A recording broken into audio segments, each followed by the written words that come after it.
पहली बार मैं 3 दिन के दौरे पे यहाँ आया हूँ। यहाँ सबसे अपना परिचय देना और सबके परिचय मुझे लेना था। इन 3 दिनों में मैं सभी से मिली, पार्टी के जो नेता थे सभी से मिली, जिला अध्यक्षों से मिली, कोर कमेटी मेंबरों से मिली, पदाधिकारियों का बैठक हुआ। वैसे जो भी नेता मुझसे बात करना चाहते थे उन सब से भी मैं अब भी मिल रही हूँ। पूरी जगन्नाथ प्रभु के आशीर्वाद से हम सब यही चाहते हैं कि आने वाले दिनों में भारतीय जनता पार्टी एक स्ट्रॉन्ग अपोजिशन बनके जो अब भी उभर कर आई है वो और भी स्ट्रेंथन हो और 2023 में भगवान जी के आशीर्वाद से हम सत्ता में आ सके, ऐसा हमारा प्रार्थना है पूरी जगन्नाथ जी से। 2014 में जब भारत देश में जब चुनाव हुआ था तब किसी को ये विश्वास नहीं था कि भारतीय जनता पार्टी इतनी बड़ी पैमाने में सीटें जीत के सत्ता में आएगी। सभी लोग यही कहे कि 120 जीते तो जीत सकती है भारतीय जनता पार्टी। पर उस दिन जब भारत देश के जो परिस्थिति थी उस पर अगर नजर डालेंगे तो बहुत बड़े पैमाने में वहाँ करप्शन था और सुशासन की नाम ही नहीं था, जिसके वास्ते भारतीय लोग एक बदलाव चाहते हुए भारतीय जनता पार्टी को आशीर्वाद दिए थे। 280 सीट्स मिले थे हमको। 2019 में 2019 में जब चुनाव हुई थी तब भी लोगों को विश्वास नहीं था कि हम बहुत बड़े पैमाने में सीट जीतेंगे। फिर भी भारतीय जनता पार्टी 2014 में सबके साथ सबका विकास का जो नारा लेके लोगों के सामने आया और उन 5 सालों में जो वादा भारतीय जनता पार्टी लोगों को दिया उसको निभाते हुए सुशासन जो दिए देश को, उसको नज़र में रखते हुए 2019 में 303 सीट्स 303 सीट्स में भारतीय जनता पार्टी के प्रत्याशियों को जिता के अनूठे रूप से भारतीय जनता पार्टी को अपने आशीर्वाद दिए थे। और 219 में भारतीय जनता पार्टी का नारा था सबके साथ सबका विकास, सबका विश्वास भी। इसलिए विश्वास जोड़े क्योंकि जो 5 साल में जो वादा भारतीय जनता पार्टी लोगों को किया था उन सबको निभाने के वास्ते सबका विश्वास भी जोड़ के नारा लेके लोगों के पास भारतीय जनता पार्टी आई थी और बहुत अच्छी जीत हासिल कर सकी थी। केवल 2 पार्लियामेंट मेंबरों से जो भारतीय जनता पार्टी की प्रस्थान शुरू हुई है, अब हम 303 सीट जीतने तक हम आ गए हैं।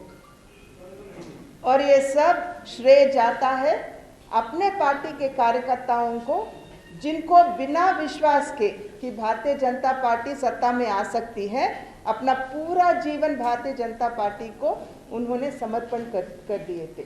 सो पूरा श्रेय उनको जाता है। और उनके साथ हमारा नेतृत्व, हमारे प्रधानमंत्री श्री नरेंद्र मोदी जी, हमारे गृह मंत्री श्री अमित शाह जी, हमारे राष्ट्रीय अध्यक्ष नड्डा जी, वो सब जिस कुशलता से हमको हैंड होल्डिंग किए, उसी की वजह से हम इतना बड़ा जीत हासिल कर पाए। इन 6 सालों में अगर एक बार आप मुड़ के देखोगे तो जैसे मैंने पहले कहा, जो भी वादा भारतीय जनता पार्टी देश के प्रजा को दिए थे उसे निभाते हुए हर एक कार्यक्रम, हर एक प्रोग्राम आगे लेके आई। भारतीय जनता पार्टी यही मानती है कि समाज में जो गरीब है, जो दबके हुए हैं, जो पिछड़े हुए हैं, उन सबको अगर हम आगे लेके जाएंगे साथ में, तभी हम भारत देश की प्रगति हम हासिल कर सकते हैं। ये ऐसी विश्वास भारतीय जनता पार्टी करती है। और इसीलिए सभी प्रोग्राम, आप जनधन योजना देखो, जीवन ज्योति, जीवन सुरक्षा योजना, बेटी बचाओ बेटी पढ़ाओ, सुकन्या समृद्धि योजना, प्रधानमंत्री किसान योजना, अटल बिहारी पेंशन योजना, मातृत्व वंदन योजना, मातृत्व सुरक्षित योजना, इंद्रधनुष योजना, किसी भी प्रोग्राम पर आप नजर डालोगे तो हर एक कार्यक्रम केवल इस देश के गरीबों और दबके हुए लोगों को वेलफेयर देने के वास्ते ही आगे लेके आ गया है। ये आपके समझ में आएगा। अब हम ओडिशा में हैं। हम उड़ीसा की भी बात करनी चाहिए यहाँ पे, जहाँ पे भारतीय जनता पार्टी हर एक दिए हुए वादे को निभाते हुए आगे जा रही है।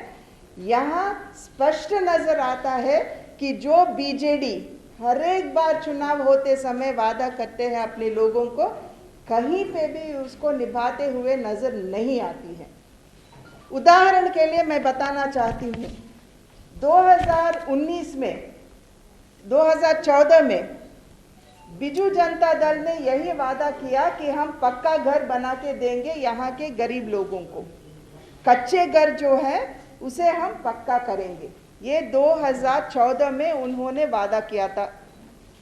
फिर 2019 में जब चुनाव हुआ, उसी वादे के साथ आगे आए कि अब जो कच्चे घर हैं उन सबको हम पक्का कराएंगे। यानी कि 2014 से लेके 2019 तक आपने अपना जो वादा था पक्के घर बनाने का, उसे नहीं निभाए। ये स्पष्ट नजर आता हमको। अब भी कहते हैं कि कच्चे घर को हम पक्के घर में बदल देंगे, पर ग्रामीण क्षेत्र में लगभग 2 लाख घर अब भी बनानी है। ये कैसे सुशासन होगा? ये कुशासन है, ये लोगों को समझना है। वैसे ही अगर हम लोगों के स्वास्थ्य पर एक नज़र डालेंगे तो भारत सरकार ने एक बहुत बड़ी प्रोग्राम लेके आई, आयुष्मान भारत, जिसमें जो भी देश में गरीब है उन सबको 5 लाख रुपए तक मेडिकल असिस्टेंस दिलवाने का एक बृहत्तर कार्यक्रम केंद्र प्रशासन ने आगे लेके आया। यहाँ ओडिशा में OTF नाम के एक प्रोग्राम थी इससे पहले, पर जब आयुष्मान भारत लेके आए तो यहाँ के मुख्यमंत्री OTF को बंद करके यही बोले कि हम बिजू स्वास्थ्य योजना लेके आएंगे, जिसके तहत हम गरीबों के स्वास्थ्य दिलवाएंगे हम। पर वो हो रहा है क्या? जितना रुपए हर एक हॉस्पिटल को देना है इतना कम रखे कि गरीब किसी हॉस्पिटल में जाना छोड़िए, कोई भी हॉस्पिटल अब इस स्वास्थ्य योजना में जुड़ने के लिए तैयार नहीं है। ये आप सबको मालूम है। हम यही पूछते हैं नवीन बाबू से कि जो आयुष्मान भारत, जो देश के गरीबों को स्वस्थ देने का कार्यक्रम प्रशासन लेके आया है केंद्र का, आप क्यों नहीं लिए? आप गरीबों का वेलफेयर नहीं चाहते हो क्या? उसकी भलाई नहीं चाहते हो क्या? आपको गरीबों को जवाब जरूर देना है।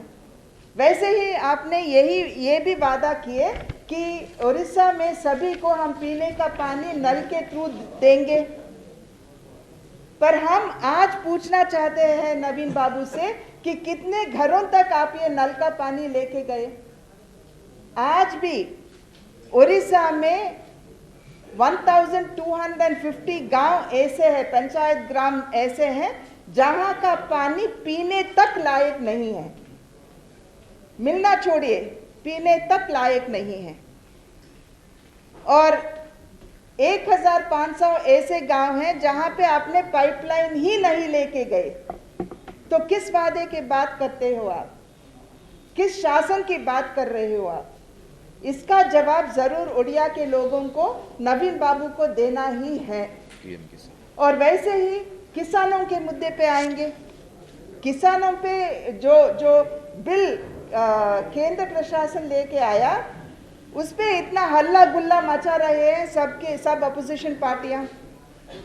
हम यहाँ के प्रशासन से यही पूछना चाहते हैं, या यहाँ के किसानों को यही पूछना चाहते हैं कि कौन किसानों का हित चाहता है, केंद्र प्रशासन या प्रदेश का प्रशासन?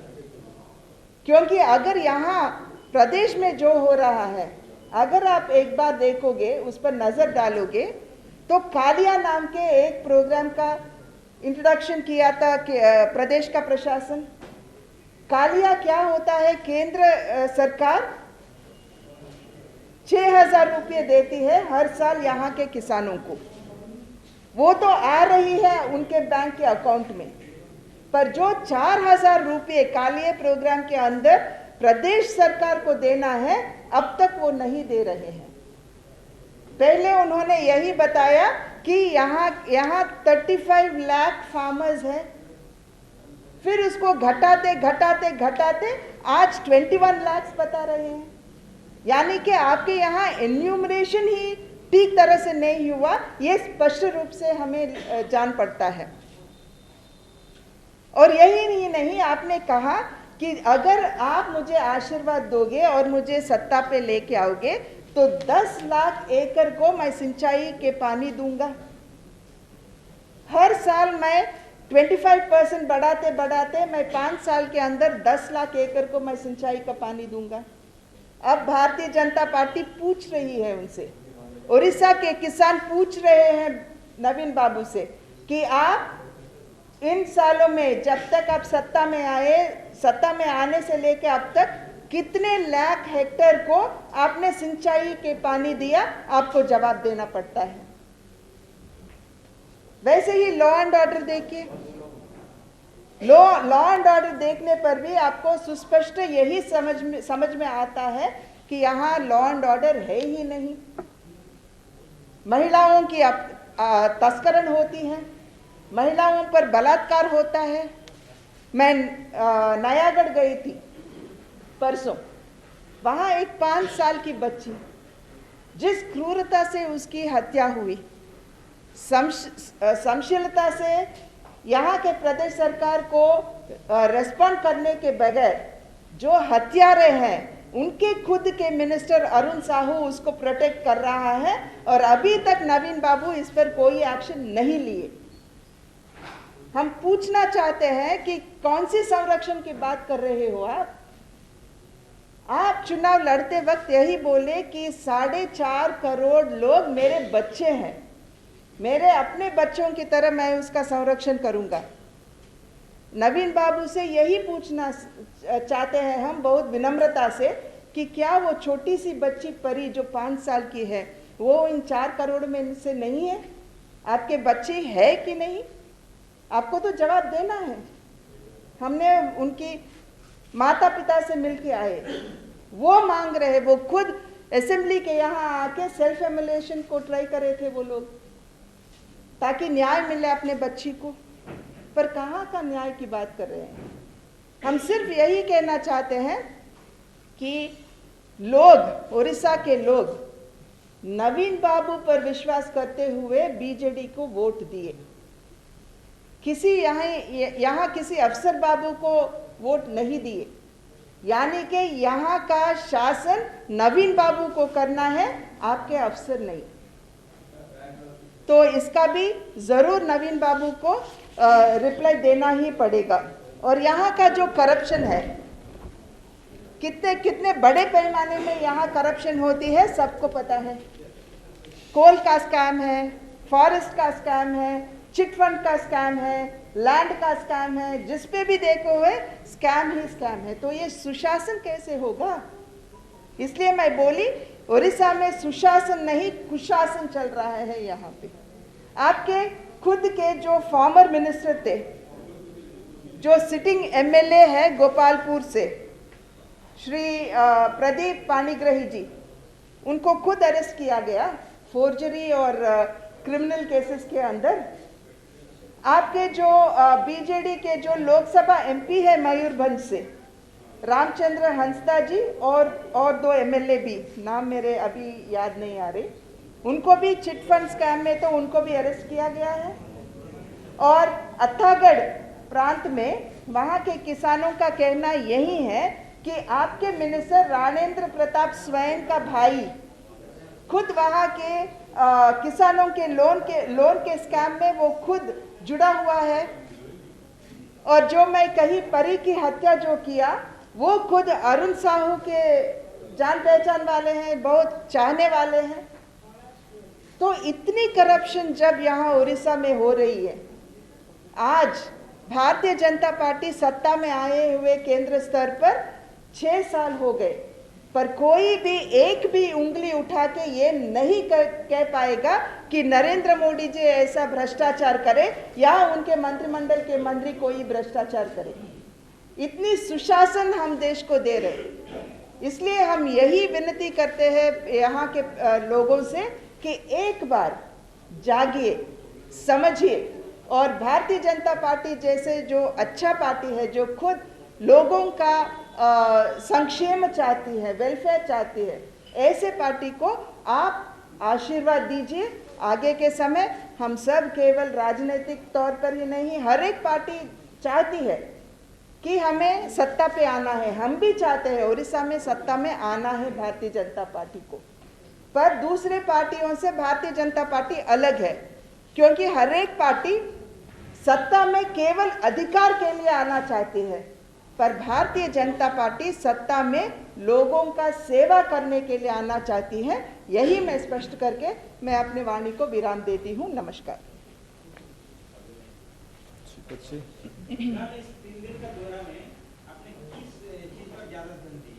नहीं, ये तो मेरा पहला दौरा है और संगठनात्मक विषयों पर मैंने पूरा ध्यान दिया। इसके अंदर यहाँ की जो राजनीतिक परिस्थिति है, जिसके वास्ते मेरे समझ में ये सब आए हैं, उन पे भी थोड़ा सब लोगों, यहाँ के नेताओं ने मुझे बताए। और पहले हमें संगठनात्मक रूप से हमारे पार्टी को स्ट्रेंथन करना है। मैडम, आप ये मानते हैं कि नवीन पटनायक जी के बजाय 20 साल से उड़ीसा में बीजेडी सरकार है और ऐसे मोदी जी के वजह से ही 6 साल से भारत में भी बीजेपी का सरकार है। आपका बीजेपी का फेस कौन है? अगर आपको एक ऑप्शन मिलेगा, बीजेपी का फेस कौन है? देखिए, ये बीजेपी का फेस यहाँ बैठ के फैसला नहीं होता। हमारा एक प्रोसीजर होता है, हमारा पार्लियामेंट्री बोर्ड होता है, वहाँ पे चर्चा होता है और चर्चा करके वहाँ निर्णय करने के बाद ही हम बताते हैं। इसलिए ये मत समझिए कि हम यहाँ बैठ के चर्चा कर सकते हैं। Okay madam, JP Nadda ji के ऊपर वेस्ट बंगाल में आक्रमण हुआ और यहाँ पे आप 3 दिन से घूम रहे हैं, नयागढ़ भी गए हैं, घूम रहे हैं, तो आप कैसे देख रहे हैं वेस्ट बंगाल और इधर प्रोटेस्ट में हम लोगों ने किया है उसके ऊपर? नहीं, यही बता रहे ना, यहाँ लॉ एंड ऑर्डर कहाँ है? इतने महिलाओं की तस्करण हो रही है, इतने महिलाओं पर अत्याचार हो रहे हैं, इतने बच्चे गुम गए हैं। एनसीआरबी का रिपोर्ट यही है कि 2 साल में लगभग 5,000 बच्चे यहाँ से गायब हैं और रिकवरी रेट कितनी है? केवल 14%। तो कहाँ की लॉ एंड ऑर्डर की बात हो रही है यहाँ पे? और खुद अपने मंत्री जो है, खुद आपके एमपीज जो है, खुद आपके एमएलए जो है, केस में फंसे हुए हैं, अरेस्ट हुए हैं। तो किस लॉ एंड ऑर्डर की बात कर रहे हैं? मैम, यहाँ पे कांग्रेस एलिगेशन लगा रहा है कि BJP two sides of one coin. ये बात अभी लोगों से पहुंचा रहे हैं। तो इसमें बीजेडी के भीतर जो ये अगर आप असेंबली पे एक बार दौरा करोगे तो उनका जो भीष्म पितामह है असेंबली का नाम नरसिंह मिश्रा जी है। जब परी की हत्या हुई थी और बीजेपी ने यही मांगा कि हमें सीबीआई इंक्वायरी चाहिए, तब उन्होंने यही मांगा बीजेपी कि हमें सीबीआई इंक्वायरी चाहिए। तो जज से कांग्रेस पार्टी बोल दी कि सिट ठीक है, सिट का आह्वान करते हैं हम। और ये कौन बोले? वहाँ के जो अभी मैं कह रही थी नरसिंह जी, वही खुद बोले थे ये बात और ये बोले कि this is the best that can be done. पर जब भारतीय जनता पार्टी एजिटेशन करके ये बताई कि सिट को कोई लीगल पावर्स नहीं है, तो वही नरसिंह जी अब बाहर आके कह रहे हैं कि हाँ ये ठीक है, बीजेपी ने ठीक कहा, अब नवीन बाबू को इस पे ध्यान देना है कि किसी एक को जिसको लीगल पावर्स है उनको लेके आना है। तो हम आप ही सोच के समझिए ना, कौन किससे मिला हुआ है। खुद कांग्रेस पार्टी के नेता बाहर आके कहते हैं कि हमारे नेता लोग बीजेडी से जुड़ गए हैं। तो कौन सी बात, किसकी बात कर रहे हैं आप? और एक सवाल संसद में या जो विधानसभा में जब पहले कांग्रेस से ये परिघटना को उठाया, तब तक बीजेपी चुप के बैठा था पहले जो बीजेपी सवाल नहीं लाया था तो कांग्रेस ने बनाया तो बीजेपी गलत बीजेपी शुरू से ये बात उठाती आई। पहले हमारी महिला मोर्चा ये बात उठाई, फिर हमारे जो विधायक है वो सब इस बात को पकड़ कर बैठे और हमने सीबीआई का इंक्वायरी मांगे, पर कांग्रेस पार्टी ही है जिन्होंने बीजेडी से मिलकर सिट तक मैनेज कर लिए गए, बीजेडी इनको, और सिट तक वो सीमित रहे। तो ये बात गलत है कि हम संविधानशील नहीं है। हम हर एक पब्लिक इश्यू पर हम रेस्पॉन्ड होते ही आ रहे हैं। मैडम, पॉलिस प्रसंग होम डिपार्टमेंट के अंदर आते हैं। जी, पॉलिस प्रसंग होम डिपार्टमेंट के अंदर आते हैं, होम डिपार्टमेंट और सीएम के अंदर में। तो इसी इधर आप सीएम का इस्तीफा डिमांड करेंगे क्या? नहीं, वही बता रहे ना, अरुण साहू जो खुद उनके मिनिस्टर है। नहीं, आज तक आपकी जो पार्टी में कोई भी सदस्य इसका डिमांड नहीं किया है। नहीं, इसमें खुल के डिमांड करने की क्या बात है? खुद हम बता रहे हैं ना, आपके खुद का मिनिस्टर अरुण साहू उस हत्यारे को प्रोटेक्ट कर रहे हो, तो नवीन बाबू क्या कर रहे हैं? इसलिए मैं बोली, लोग नवीन बाबू को वोट दिए, उसको रिस्पॉन्ड करना है, उनके ऑफिसरों को नहीं। इसीलिए हम डिमांड कर रहे हैं कि जरूर नवीन बाबू इस पे एक्शन लेना ही है। Madam, which is the most credible, that is High Court monitored SIT or CBI? What is the difference? Why the credibility question is not? Bharatiya Janata Party has been sticking to its demand that it should be a CBI inquiry. Here there was an announcement that there would be a High Court monitored SIT inquiry. We are straight questioning the state now. Where is the High Court monitoring? वो हो ही नहीं रहा. Then what High Court monitoring are we talking about? But the government has written to the High Court registrar requesting it to prepare a sitting judge. So that is formally the government has requested the High Court, and its declaration is the High Court will monitor. ठीक है, how many cases that were monitored by the High Court that came to its logical conclusion? So we stick to our stand that we need a CBI inquiry and we are not going to go back on that. You don't have faith on the judiciary? Thank you. No, we don't have faith on this, on the establishment here. Kindly don't put words in our mouth. Thank you. Madam, one more question, madam. नहीं नहीं, You spoke about the farm agitation and the farm bill. The BJD government here did not support the Bharat Bandh of the farmers. but what do you mean when you shut down your government offices on that day? What are we to conclude when you shut down your government offices on that day? Yes. When party has given you charge of 2 states, Odisha along with Chhattisgarh, but there our Dr. Raman Singh was chief minister for a long time, but here you have not made government by your own. You were along with coalition with the Biju Janata Dal till 2009. So are you believing that Odisha is going to be a very tough job for you, and what special strategy? I have complete faith in the leaders here, and we have complete faith in the BJP Karyakartas in Odisha. And they are going to be the people who are going to bring BJP to power, not me. I am here only to monitor, to coordinate and to communicate between them. So यहाँ के नेता लोग, यहाँ के जो कार्यकर्ता है, अपने परिश्रम से वो भारतीय जनता पार्टी को सत्ता पे जरूर लेके आएंगे, ये विश्वास हम सबको है। BJD has a very big women vote bank. BJP not have. What strategy you are going to apply? BJP is not constrained to one sector. BJP सबके साथ सबका विकास चाहती है. So we will go with every sector, every strata of society. Thank you.